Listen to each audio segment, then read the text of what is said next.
28 men went down the pit that morning. 29 came up. God forgive us, we let him through the gate.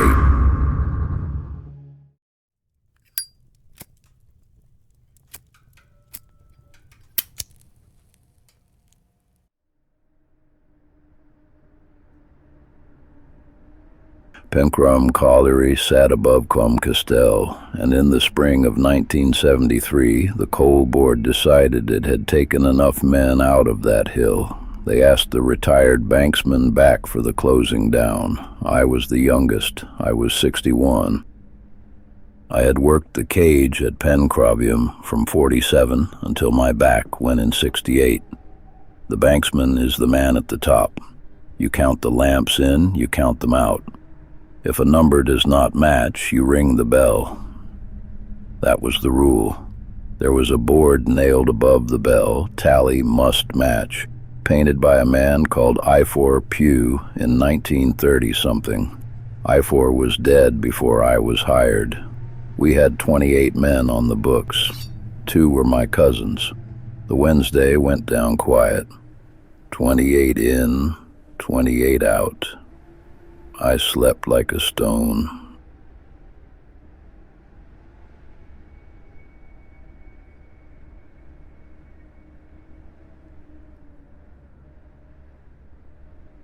The Thursday was different from the start. There was a fog in the valley that did not lift, and the fans on the upcast shaft sound wetter through that kind of fog, further away than they ought to be. 28 tokens went on the inboard. I counted twice. I always counted twice. It was the 3:30, I'm sure of it now. The bell rang up from the bottom. The cage came up. 7 men stepped off, handed me their lamps and tokens. The cage went down again. This is the part where I want to be careful. I have told this to 2 men in my life, and both asked the same question, and the question is the wrong one. Did you notice? No. Why would I? By 4:20, I had 28 tokens on the outboard, and I rang the all clear. It was Davy Pritchard who counted the men. He came into the cabin with his hat in his hand and said, I remember his exact words, "Glyn, there is one too many in the canteen." I went down, counted, 29. I counted again, 29. Outboard tokens, 28. 1 man in that canteen had come up out of my pit without a token, no lamp either, and no name on any slate of mine. He sat at the end of the long table with a white enamel mug in his hand, watching me through the doorway. I should have rung the bell.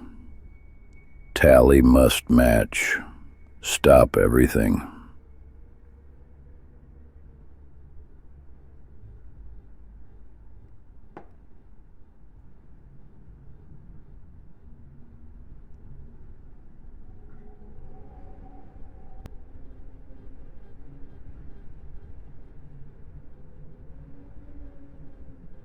I did not ring it.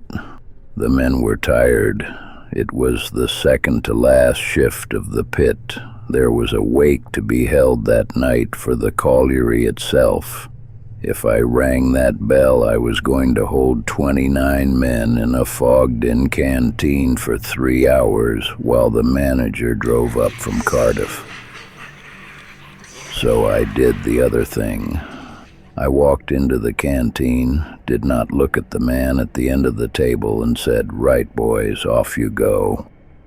They stood up and walked past me. I counted them through the door. 28 of the men I knew, then him. He stopped in the doorway level with me. He smelt of the deep, that wet iron candle tallow smell of a worked-out seam. He did not have a face I could fix on. The dark inside, a helmet. A mouth, I think, was smiling, but I would not swear to it. He said very quietly, His voice was not Welsh. It was not anything. Diolch, Glyn, Diolch and Fowler.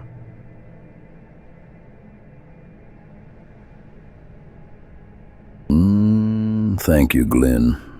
Then he went out into the fog.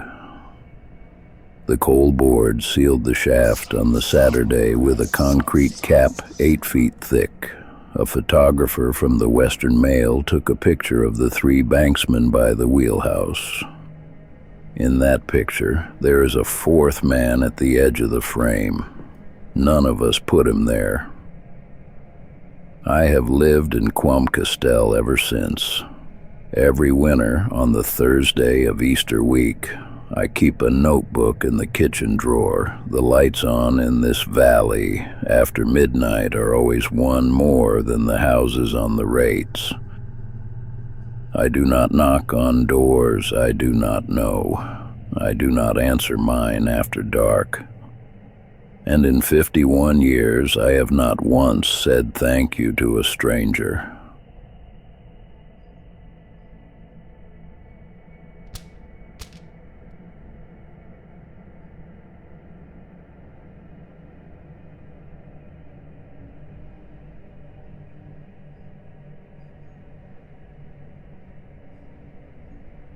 Some debts the deep does not forget, and I am by my own slate one short.